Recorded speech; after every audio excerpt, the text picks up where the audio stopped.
नमस्कार देवी और सज्जनों। तो आज की जो हमारी पाठ है उसमें आज हम चालू करने वाले हैं एक नई कथा है, कथा संग्राम की, विश्व के कल्याण की। तो आज का जो हमारा पाठ है जिसे हम स्टार्ट करने वाले हैं उसका नाम है इलेक्ट्रोकेमिस्ट्री।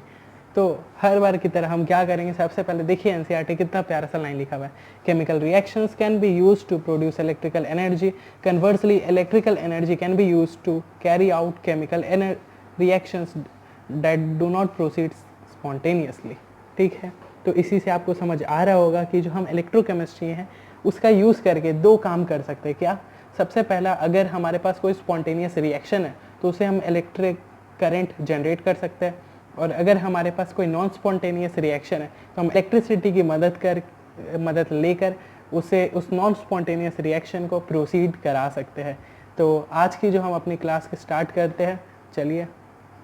तो हम एनसीईआरटी के पेज नंबर 64 पे आने से पहले आपको कुछ अलग चीज़ें एक बार रिकैप करा देते हैं जो आपने लोअर क्लासेस में पढ़ाई है, बट स्टिल चलिए एक बार उसे रिकैप कर लेते हैं।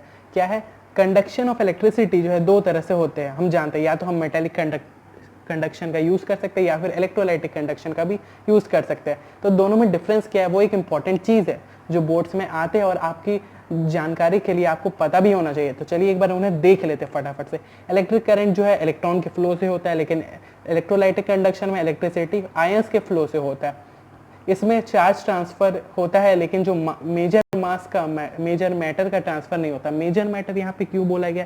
क्योंकि वही इलेक्ट्रॉन का ट्रांसफर तो होता है और इलेक्ट्रॉन का भी कुछ मास तो है, लेकिन वो मेजर नहीं होता है, इसलिए जो मेजर मैटर है उसका ट्रांसफर नहीं होता है। लेकिन इसमें जो मेजर मैटर क्या है? खुद आयंस ही है, और आयंस खुद ही पूरे ट्रांसफर हो रहे, तो वो इलेक्ट्रोलाइटिक कंडक्शन के केस में होता है। मेटेलिक कंडक्शन के केस में जब हम टेम्परेचर को इंक्रीज करते हैं तो उसके साथ रेजिस्टेंस भी इंक्रीज होता है, जिसके कारण करंट जो है डिक्रीज हो जाता है। लेकिन इलेक्ट्रोलाइटिक कंडक्शन में इंपॉर्टेंट पॉइंट है, ये बहुत इंपॉर्टेंट पॉइंट है टेम्परेचर का, जो क्वेश्चंस में जनरली जेईई मेंस, नीट और बोर्ड्स में पूछे जाते हैं। ठीक है, टेम्परेचर इंक्रीज होने के साथ रेजिस्टेंस जो है इलेक्ट्रोलाइटिक कंडक्शन में डिक्रीज होता है, बट मेटेलिक कंडक्शन में इंक्रीज होता है। इसे डायरेक्ट नहीं पूछा जाता, थोड़ा घुमा के भी पूछा जाता है। तो ये इंपॉर्टेंट पॉइंट है, आपको नोट हमेशा रखना ही चाहिए।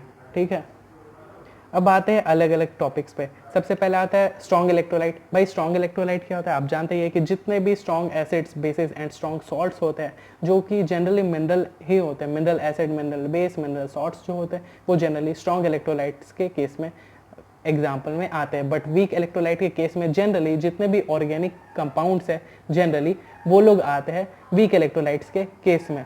ठीक है, तो अब एक इंपॉर्टेंट मेजर फॉल्ट है जो जनरली बच्चे चैप्टर खत्म करने के बाद भी उनका एक कंफ्यूजन रह जाता है। क्या? Galvanic cell, voltaic cell, electrolytic cell और एक डेनाइल सेल भी होता है।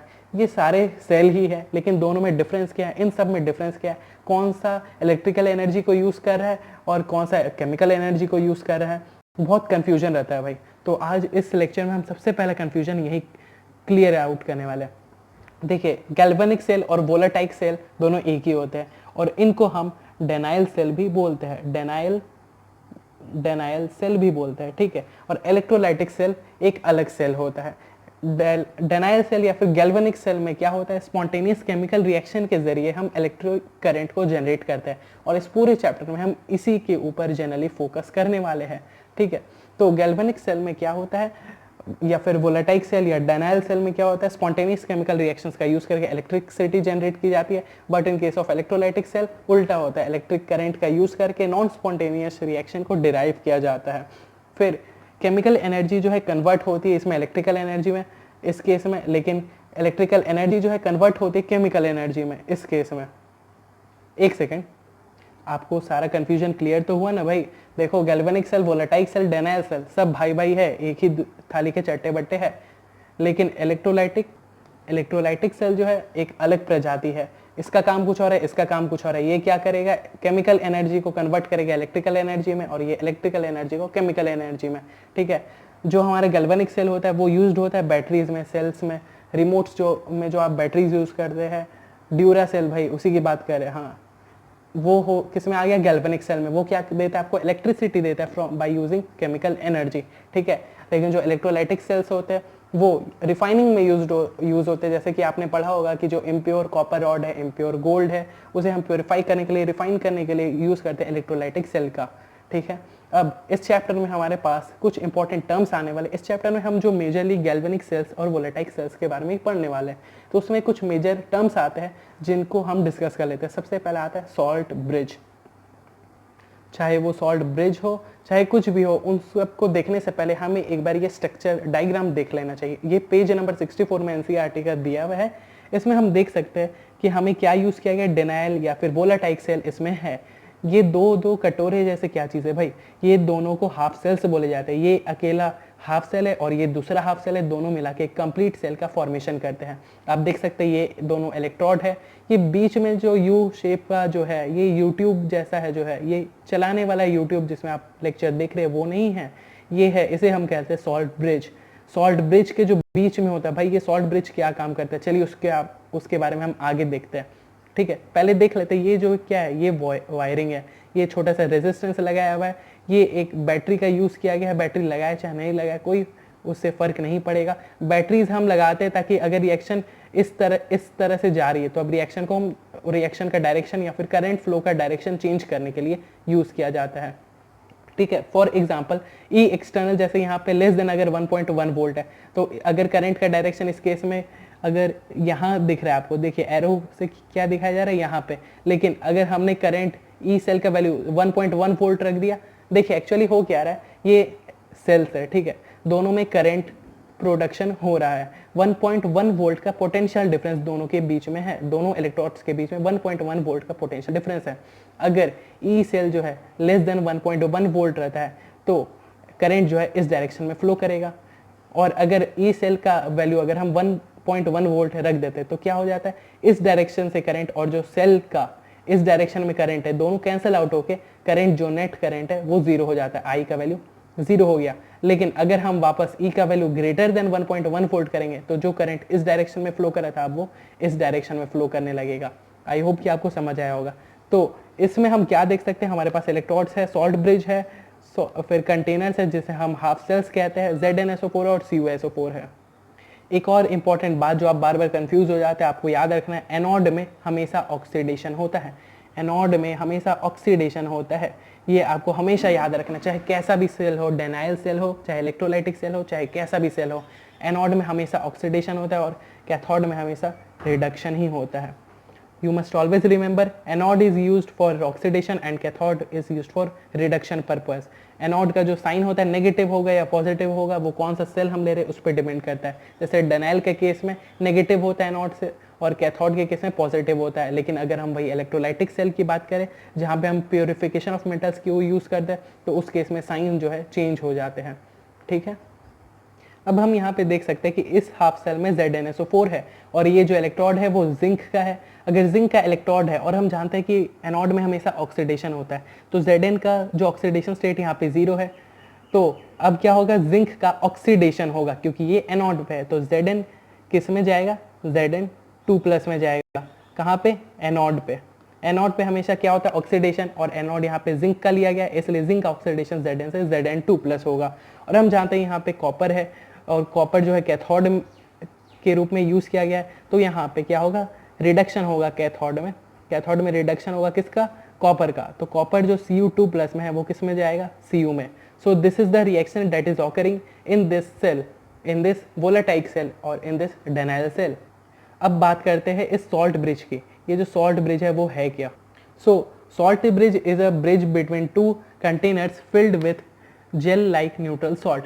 ये जेल लाइक न्यूट्रल सॉल्ट यानी कि सॉल्ट ब्रिज जो होता है वो जो पाइप जैसा स्ट्रक्चर आपको दिख रहा था उसके अंदर एक्चुअली जेल रहता है। क्या चीज़ का, सॉल्ट का, सॉल्ट के मिक्सचर का वो जेल वहाँ पे रखा जाता है। क्यों रखा जाता है, उस वो क्या करता है, उसमें जो कैटायंस और एनायंस दोनों प्रेजेंट होते हैं, किसमें, सॉल्ट ब्रिज के सॉल्ट में।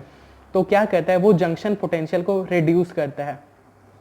सबसे पहली बात तो हम जानते हैं कि जब भी हम किसी भी सेल या फिर इलेक्ट्रिक सर्किट को ले रहे हैं, अगर वो पूरा नहीं है, अगर वो कनेक्टेड नहीं है टोटल, फॉर एग्जांपल अगर हम सर्किट लेते हैं ऐसा रेजिस्टेंस लगा दिए और बैटरी लगा दिए, लेकिन वायर जो है थोड़ा सा यहाँ पे छोड़ दिए तो क्या करंट फ्लो करेगा? नहीं करेगा, सर्किट इनकम्प्लीट है। तो सबसे पहला जो सॉल्ट ब्रिज का काम है वो क्या करता है? इस कंटेनर से इस कंटेनर को कनेक्ट करके जो सर्किट है उसको कंप्लीट करता है। ये है काम किसका? सॉल्ट ब्रिज का, फर्स्ट। और सेकंड काम क्या है कि इसके अंदर जो पेस्ट रहते हैं, पेस्ट रहते हैं किस चीज़ के? सॉल्ट के पेस्ट रहते हैं। वो क्या करते हैं? जैसा कि हम जानते हैं कि यहाँ पे जिंक का ऑक्सीडेशन हो रहा है, तो यहाँ पे इस कंटेनर में Zn2+ का मात्रा ज़्यादा हो जाएगा, Zn2+ की क्वांटिटी यहाँ पे ज़्यादा हो जाएगी। अगर Zn2+ की क्वांटिटी ज़्यादा हो जाएगी और फिर यहाँ पे किसकी क्वांटिटी ज़्यादा हो जाएगी? कॉपर की। अगर जैसे हम देख रहे हैं यहाँ पे Cu2+ जो है Cu में बन रहा है, Cu में बन जाएगा तो वो पर्सिपिटेट कर जाएगा, पर्सिपिटेट कर जाएगा तो CuSO4 में से SO4 यहाँ पे बच जाएगा। तो हम जानते हैं कि यहाँ पे रिडक्शन होता है, Cu2+ से Cu बन रहा है और Cu जो है पर्सिपिटेट कर जाएगा और बचेगा सॉल्यूशन में SO4 यहाँ पे SO4 बचेगा और यहाँ पे क्या बचेगा? Zn2+ ज़्यादा क्वांटिटी में। अब इस कंटेनर में पॉजिटिव चार्ज बढ़ रहा है और इस कंटेनर में नेगेटिव चार्ज बढ़ रहा है। अब पॉजिटिव चार्ज बढ़ रहा है, इस कंटेनर में नेगेटिव चार्ज बढ़ रहा है, तो उसके कारण क्या होगा? पोटेंशियल डिफरेंस क्या हो रहा है? बढ़ते जा रहा है, पोटेंशियल डिफरेंस बढ़ते जा रहा है, क्योंकि यहाँ पे प्लस जो है भरते जा रहा है और यहाँ पे नेगेटिव जो है भरते जा रहा है। इस कंटेनर में पॉजिटिव आयंस की क्वांटिटी ज़्यादा होती जा रही है, इस केस में नेगेटिव आयंस की क्वांटिटी ज़्यादा होते जा रही है। कैसे? एनोड में ऑक्सीडेशन होता है, जिंक से Zn2+ बनता है, तो ये जो एनोड है वो गलना, मेल्ट होना चालू होगा, जिसके कारण यहाँ पे Zn2+ बढ़ते जाएगा और यहाँ पे Cu2+ यानी CuSO4 का जो सॉल्यूशन है वो Cu में बन जाएगा, तो Cu जो है पर्सिपिटेट कर जाएगा और SO4 बच जाएगा सॉल्यूशन में। तो इस केस में नेगेटिव आयंस और इस केस में पॉजिटिव आयंस बढ़ने के कारण दोनों कंटेनर के बीच में, दोनों हाफ सेल के बीच में जो जंक्शन पोटेंशियल है वो धीरे धीरे करके बढ़ रहा है। अब भाई जंक्शन पोटेंशियल बढ़ रहा है, अगर जंक्शन पोटेंशियल 1.1 वोल्ट से ज़्यादा हो गया तो क्या हो जाएगा? रिएक्शन रिवर्स हो जाएगा, या फिर 1.1 वोल्ट के बराबर हो गया तो करंट का फ्लो जो है वो रुक जाएगा भाई। तो अगर हमें इसे रोकने से बचाना है, अगर ये जो करंट फ्लो है इसे रोकने से बचाना है, यानी कि पोटेंशियल डिफरेंस को जो है कम करना है, तो हम कैसे कम कर सकते हैं? या तो Zn2+ हटा दे कंटेनर से, या तो और एनायंस यहाँ पे ला दे और यहाँ पे और कैटायंस ला दे। अगर हम एक क्लियर डायग्राम देखें तो उसमें हम देख रहे हैं कि ये दोनों हाफ सेल्स है जिसमें यहाँ पे ZnSO4 भरा है। इसमें हम देख सकते हैं कि Zn2+ जो है बढ़ते जा रहा है, Zn2+ जो है बढ़ते जा रहा है और इस केस में SO4 बढ़ते जा रहा है। तो ये जो यूट्यूब है जो सॉल्ट ब्रिज है उसमें हम पेस्ट मिलाते हैं, जैसे सॉल्ट K+ और Cl-, KCl का हमने सॉल्ट लिया, KCl का हमने पेस्ट बना के यहाँ पे लिया, तो क्या होगा कि यहाँ पे हम देख रहे हैं कि यहाँ पे पॉजिटिव ज़्यादा है, तो Cl- क्या होगा? इसके थ्रू यहाँ आ जाएगा, Cl- जो है इस सॉल्यूशन में आना चालू हो जाएगा और K+ जो है इस सॉल्यूशन में आना चालू हो जाएगा। अब हम जानते हैं कि यहाँ पे दोनों में पोटेंशियल डिफरेंस बहुत ज़्यादा बढ़ रहा था, यहाँ पे प्लस का स्पीसीज बढ़ रहा था, यहाँ पे नेगेटिव स्पीसीज बढ़ रहा था, जंक्शन पोटेंशियल बहुत ज़्यादा हो रहा था। तो इसे कम करने के लिए यानी कि बैटरी की लाइफ ज़्यादा करने के लिए हम क्या करेंगे? या तो हम Zn2+ और SO4 को निकाल दें, जो कि पॉसिबल है नहीं। कैसे निकाल सकते हैं Zn2+ को छाट कर SO4 को? In from the solution of ZnSO4 and CuSO4 आप निकाल तो सकते नहीं है। तो अब हमारे पास दूसरा ऑप्शन क्या है कि ये जो चार्जेस है इन्हें हम न्यूट्रलाइज कर दें। इन्हें हम न्यूट्रलाइज कर देंगे तो पोटेंशियल जो है जंक्शन पोटेंशियल वो घट जाएगा। तो कैटायंस के केस में अगर हम नेगेटिव को ऐड करें तो वो न्यूट्रलाइज हो जाएगा और नेगेटिव में हम कैटायंस को ऐड करें तो न्यूट्रलाइज हो जाएगा। तो इसमें जो सॉल्ट है इसमें पॉजिटिव भी है नेगेटिव भी है, तो नेगेटिव वाला जो Cl- है through the YouTube, through the salt bridge क्या हो जाता है? यहाँ पे आ जाता है और पॉजिटिव कैटायन जो है इस प्लेस में आ जाता है, जिसके कारण for a particular time period क्या होता है? ये न्यूट्रलाइज हो जाता है। न्यूट्रलाइज हो जाने के कारण इनका जो जंक्शन पोटेंशियल है वो डिक्रीज हो जाता है और इस कारण जो बैटरी की लाइफ है वो ज़्यादा देर तक बनी रहती है। सो this was the function of salt bridge. वैसे सॉल्ट ब्रिज जो होता है उसमें जो सॉल्ट्स होते हैं वो न्यूट्रल सॉल्ट को हम यूज़ करते हैं, ठीक है। अब हमारे पास जो अगला इंपॉर्टेंट टर्म है वो है इलेक्ट्रोमोटिव फोर्स। इलेक्ट्रोमोटिव फोर्स आपने पढ़ा भी होगा, जिसे हम सेल वोल्टेज या EMF कहते हैं, EMF ऑफ द सेल। उसका फॉर्मूला, उसे निकालने के लिए हमारे पास एक फॉर्मूले की ज़रूरत पड़ेगी। क्या? E cell equals to E cathode of reduction minus E anode of reduction. हम जानते हैं कि कैथोड का जो हम मटेरियल ले रहे हैं, जैसे जिंक और कॉपर ले रहे हैं, तो जिंक का हम ऑक्सीडेशन रिडक्शन कुछ भी कर सकते हैं। वो बात अलग है कि जैसे जिंक है उसका रिडक्शन पॉसिबल नहीं है। जिंक अगर जीरो ऑक्सीडेशन स्टेट में है तो उसका रिडक्शन पॉसिबल नहीं है। बट हम थ्योरेटिकली अगर बात करें तो जिंक का रिडक्शन और ऑक्सीडेशन दोनों पॉसिबल है। तो जब भी हमें किसी भी सेल का अगर हमें EMF वैल्यू निकालना है तो हम क्या करेंगे? उसका कैथोड का रिडक्शन पोटेंशियल माइनस एनोड का रिडक्शन पोटेंशियल करेंगे। E cell equals to cathode reduction potential minus reduction potential of anode, reduction potential of cathode minus reduction potential of anode. NCERT के पेज नंबर 69 में देख सकते हैं कि इसमें बहुत सारे स्पीसीज का रिडक्शन पोटेंशियल दिया हुआ है। तो आप में से इसी आपको क्या करना है, इसी में से दो एलिमेंट्स दिए हुए होंगे जिनका कैथोड और एनोड बनाया गया होगा। आपको क्या करना है, उन्हीं का रिडक्शन पोटेंशियल यानी reduction potential of cathode minus reduction potential of anode, reduction potential of cathode minus reduction potential of anode, या फिर आप एनोड का oxidation potential of anode plus oxidation potential of plus reduction potential of cathode भी कर सकते हैं। आपको एक बात पता होगा वैसे कि oxidation potential equals to minus of reduction potential, ठीक है। जैसे कि हम देख सकते हैं यहाँ पे फ्लोरीन का जो रिडक्शन पोटेंशियल है वो 2.87 है, फ्लोरीन का रिडक्शन पोटेंशियल 2.87 है, तो फ्लोरीन का ऑक्सीडेशन पोटेंशियल क्या होगा, -2.87, ठीक है। फ्लोरीन का रिडक्शन पोटेंशियल है +2.87, तो इसका ऑक्सीडेशन पोटेंशियल क्या होगा, -2.87। तो फाइनली हम इन दोनों में से कोई भी फॉर्मूले को यूज करके ई सेल निकाल सकते हैं, ई नॉट सेल निकाल सकते हैं, क्या, reduction potential of cathode minus reduction potential of anode, या फिर oxidation potential of anode plus reduction potential of cathode. आपके लिए मैंने पॉइंट आउट किया है functions of salt bridge. Salt bridge के जितने भी मेजर फंक्शंस है वो सब है, क्या है, यू शेप ट्यूब है with jelly like neutral salt है। सॉल्ट ब्रिज का फंक्शन क्या है, कंटेन करना जेली लाइक न्यूट्रल सॉल्ट्स को। सेकंड फंक्शन क्या है, complete the circuit by connecting the half cells, circuit को कंप्लीट करता है। थर्ड, डिक्रीज और maintains the junction potential and electrical neutrality. Electrical neutrality या फिर हम कह सकते हैं जंक्शन पोटेंशियल को जो है डिक्रीज या फिर मेंटेन रखता है ताकि जो सेल का लाइफ टाइम है वो बढ़ सके। Ions used in the salt bridge should not react. हाँ, एक इंपॉर्टेंट पॉइंट, जो हमने आयंस यूज़ किए थे सॉल्ट ब्रिज में जो भी आयंस यूज़ किए थे, फॉर एग्जाम्पल जो हमने यहाँ पे K+ यूज़ किया था वो क्या होना चाहिए, वो Cl- जो है वो इससे रिएक्ट नहीं करना चाहिए और K+ जो है इस सॉल्यूशन से रिएक्ट नहीं करना चाहिए। अगर रिएक्ट हो गया तब तो यार रिएक्शन ही चेंज हो जाएगा, कैथोड एनोड का रिएक्शन चेंज हो जाएगा, फिर सेल का तो कोई मतलब ही नहीं रहेगा। तो आपको ये बात ध्यान रखना है कि जो भी हम सॉल्ट यूज़ कर रहे होंगे यहाँ पे वो रिएक्शन नहीं करना चाहिए इन कंटेनर्स के सॉल्ट्स या आयंस से। और इम्पॉर्टेंट पॉइंट क्या है, prevents mechanical mixing of two electrolytes. हम जानते हैं कि सॉल्ट ब्रिज जो है एक दूसरे को कनेक्ट करता है, पर अगर हम किसी एक पर्टिकुलर चीज़ से, फॉर एग्जांपल अगर हम इन दोनों हाफ सेल्स को सीधे इस तरह के किसी भी तरह के पाइपिंग या फिर किसी तरह की कनेक्शन से अगर कनेक्ट कर देते तो क्या होता, ये दोनों जो सॉल्यूशंस है वो आपस में इंटरमिक्स्ड हो जाते हैं। इसलिए हम क्या करते हैं, यू ट्यूब यानी कि सॉल्ट ब्रिज का इस्तेमाल करते हैं, क्योंकि ये जो फ्लो करके यहाँ से यहाँ नहीं जा सकता और ये सॉल्यूशन फ्लो करके यहाँ से यहाँ नहीं जा सकता at normal temperature and pressure. So salt bridge prevents the mechanical mixing of two electrolytes. फिर क्या है, ions of high mobility are used. For example K+. हम जानते हैं कि हमारा काम क्या है सॉल्ट ब्रिज के सॉल्ट्स का, उसका काम है कि वो फटाफट से जाके जो उनके पोटेंशियल डिफरेंस, जैसे कि कैटायंस है तो अगर जैसे एनोड के केस में वहाँ पे उस कंटेनर में कैटायंस बहुत ज़्यादा हो गए थे तो उनके लिए हम एनायंस ऐड करे थे, Cl- का एडिशन हो रहा था वहाँ पे उन्हें न्यूट्रलाइज करने के लिए। तो जो भी हम सॉल्ट यूज़ करें उनका मोबिलिटी ज़्यादा हो, अगर ज़्यादा मोबिलिटी होगा तो ज़्यादा जल्दी से वो जो Cl- है वहाँ तक पहुँच पाएगा, और जितना ज़्यादा जल्दी वहाँ पहुँच पाएगा उतनी जल्दी ही पोटेंशियल डिफरेंस या फिर जंक्शन पोटेंशियल को वो रिड्यूस कर पाएंगे। तो हमेशा हमें ध्यान रखना है कि जो भी हम सॉल्ट्स यूज़ कर रहे हैं उनकी मोबिलिटी हाई होनी चाहिए। So this was an introduction to the electrochemistry and important concepts. इसमें जो अलग अलग टाइप के जो दो टाइप के सेल्स मैंने बताए वो एक मेजर कन्फ्यूजन बच्चों में हमेशा रहता है चैप्टर कंप्लीट होने के बाद भी, तो आप उसे ज़रूर याद रखें। और एग्जाम्स में सॉल्ट ब्रिज के ऊपर, उनके फंक्शंस के ऊपर बहुत सारे इंपॉर्टेंट क्वेश्चंस पूछे जाते हैं, चाहे वो JEE मेंस हो, एडवांस हो, नीट हो, बोर्ड्स हो, हर जगह। तो इसे आप ज़रूर याद रखिएगा। अगला जो हमारा टॉपिक आता है जो हम अगले लेक्चर में डिस्कस करेंगे वो है टाइप ऑफ हाफ सेल, ठीक है। अगले लेक्चर में हम type of half cell discuss करेंगे। वो 4 तरह के होते हैं, क्या होते हैं, metal ion half cell, gas ion half cell, redox half cell और metal ion insoluble salt ion half cell, ठीक है।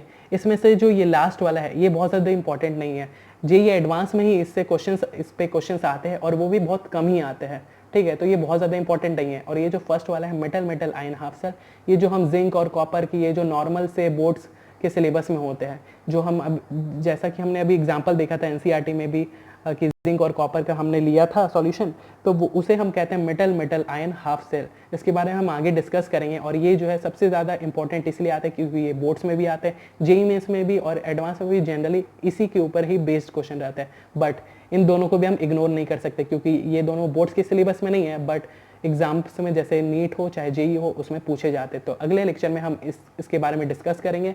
आई होप कि आपको समझ आ रहा हो। आप एनसीईआरटी एक बार लाइन बाय लाइन रीड कर लीजिएगा और अगर कोई भी डाउट हो तो आप हमें कमेंट में पूछ सकते हैं या फिर हमारा टेलीग्राम ग्रुप का लिंक डिस्क्रिप्शन में दिया हुआ है, आप उसे ज्वाइन करके फ्री में अभी मैंने लिक्विड सॉल्यूशन के पूरे एक्सरसाइजेस, जेईई मेंस के प्रीवियस ईयर क्वेश्चन, एडवांस के प्रीवियस ईयर क्वेश्चन और बहुत कुछ भाई डाला है, बहुत सारे एक्सरसाइजेस, जाके उन्हें सॉल्व करे, डाउट्स आराम से पूछे।